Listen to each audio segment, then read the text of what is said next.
सुस्वागतम छात्राः। पिछले क्लास में हमने वर्णों के उच्चारण स्थान के बारे में आपसे चर्चा किया था। वर्णों के उच्चारण स्थान के से अर्थ का अनर्थ हो जाता है। अब देखिए, हर शब्द का उच्चारण स्थान क्या है वो सब दिया हुआ है। सूत्र पहले दिया हुआ है, अकुह विसर्जनीयानाम कंठः, आ का हा और विसर्ग, इनका उच्चारण स्थान कंठ है, इसलिए इसको कंठ्य कहते हैं। ईचु यशाणाम तालु, ई च य श और चाछा जा झा पूरा ये है। ई चाछा जा झा या और सा ये तालव्य कहलाते हैं। उपू पद्मानीया नाम ओष्ठौ, ऊ पा फा बा भा मा ये ओष्ठ हैं, ओठ के द्वारा बोले जाते हैं, बिना ओठ हिलाए नहीं बोल सकते आप। ऊ प हैं, इसे ऐसे ही आ ई ऊ अब रि पाइए। ऋषाणा मूर्धा, रि टा ठा डा ढा ण रा और स ये मूर्धन्य कहलाते हैं।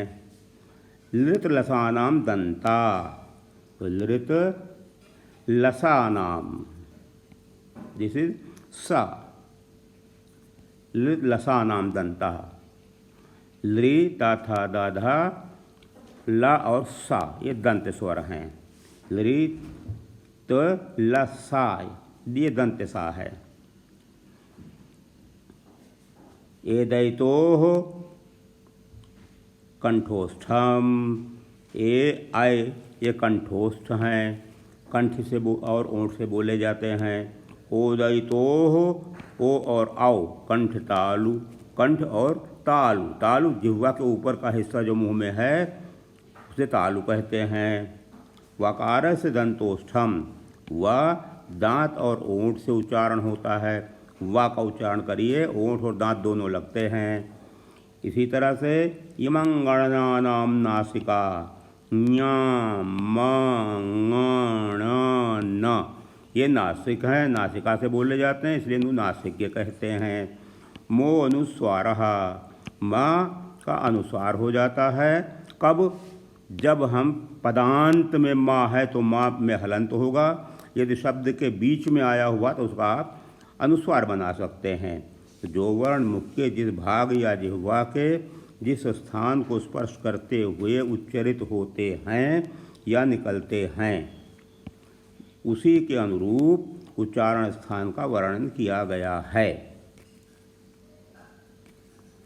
परिचय देखिए, संस्कृत को देववाणी भी कहते हैं। संस्कृत शब्द, व्यंजन, प्रकृति, प्रत्यय, प्रत्यय में सुबंत और तिङन्त दो प्रत्यय के द्वारा अधिक सुगमता से समझी जा सकती है। तिङन्त प्रत्यय से धातुएं बनती हैं और सुबंत प्रत्यय से रूप बनते हैं। तिङन्त प्रत्यय क्या होते हैं? तिप तस झिसिप सूत्र है इसका। तिप तस झिसिप, ती से शुरू करके पा तक, तो तिप तस सी झी सिप थस थ विस मिस वस मस। कैसे होता है? ती तह अंति, सी थ थ, आमी आवह आमह ये सूत्र इसी से बनेंगे। व्याख्या देखिए, सरलीकरण इसका।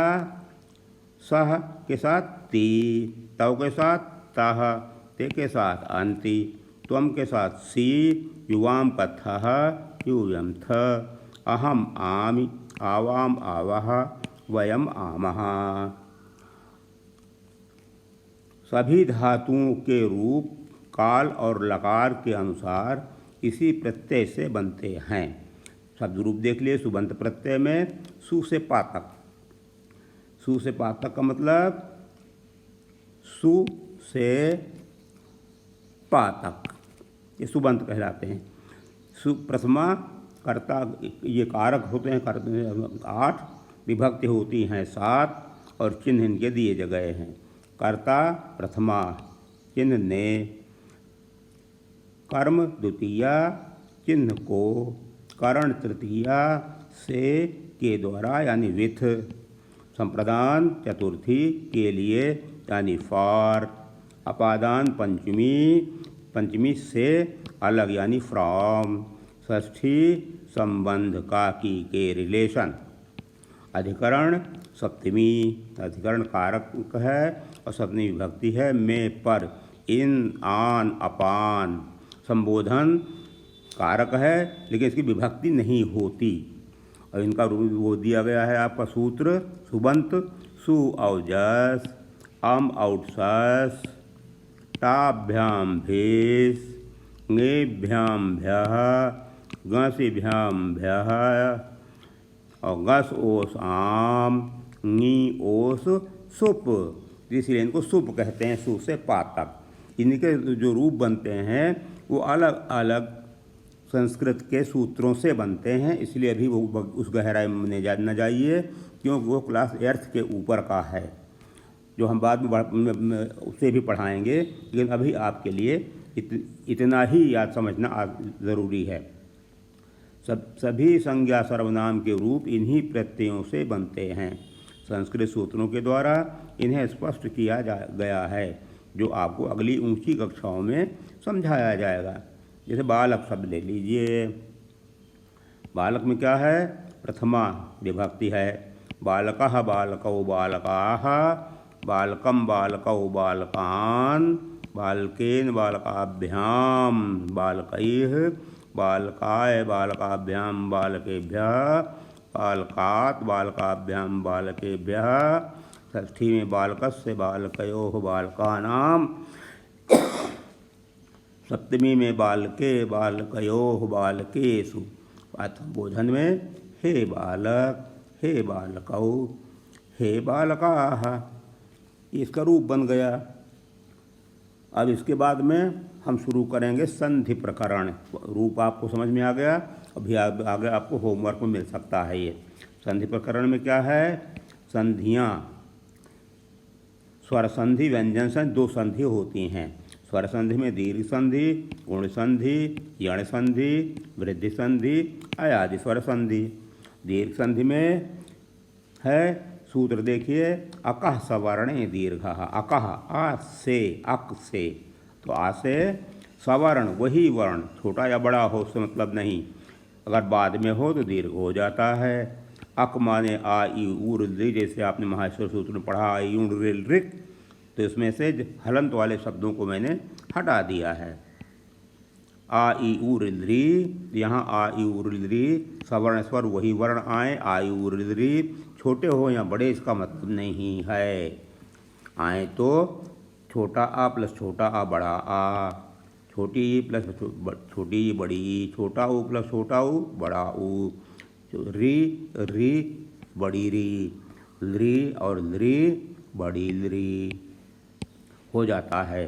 जैसे विद्या प्लस आलयः, विद्या में क्या है, बड़ा आ, आलय में क्या है, बड़ा आ, हो गया विद्यालयः, दोनों का आ हो गया।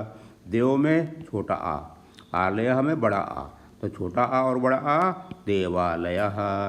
नदी प्लस ईशः, दोनों बड़ी हैं, बड़ी ई मिलकर बड़ी ई बन गया नदीशः। रवि प्लस इंद्रः, छोटी ई और छोटी बड़ी हो गया रवींद्रः।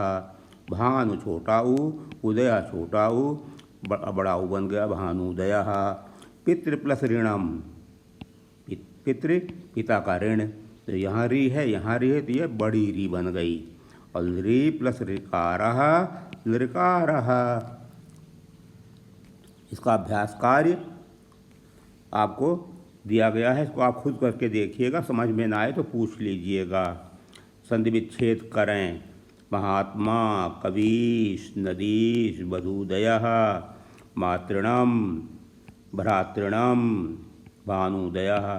संधि करें इनमें, परम प्लस आत्मा, धर्म प्लस आत्मा, रवि प्लस ईश ईशः, कवि प्लस इंद्रः, भानु प्लस उदयः, हरि प्लस ईशः और नदी प्लस इव, च प्लस अत्र, तो इसका च प्लस अत्र चात्र, नदी प्लस इव नदीव, हरि प्लस ईशः हरीशः, भानुदयः कवीन्द्रः रवीन्द्रः, धर्मात्मा परमात्मा, ये संधि हो गई। संधि विच्छेद में इसी को दूसरे रूप में करेंगे। महा प्लस आत्मा, कवि प्लस ईशः, नदी प्लस ईशः, वधू प्लस उदयः, मातृ प्लस ऋणम, भ्रातृ प्लस ऋणम और भानु प्लस उदयः। ये आपके संधि संधि विच्छेद हो गए। Thank you.